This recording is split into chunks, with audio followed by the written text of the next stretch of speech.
what is your understanding uparula umndawo kahle kahle yini leyo nto leyo? Yes.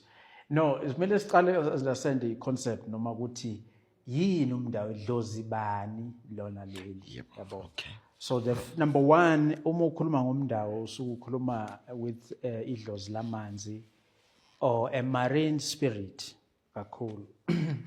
So uma ukhuluma ngomndawo, number two, ukhuluma ngedlozi lelinobudlelwane nawe ndlela thizeni.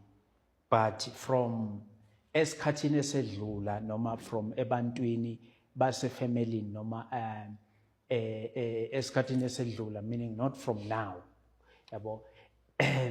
So manje lobo budlozi lobo, in other words, akusibona ubudlozi bakini, ubudlozi obukumbathayo noma amandla angumbathayo with a certain purpose. Mostly i-purpose yakhona is for healing.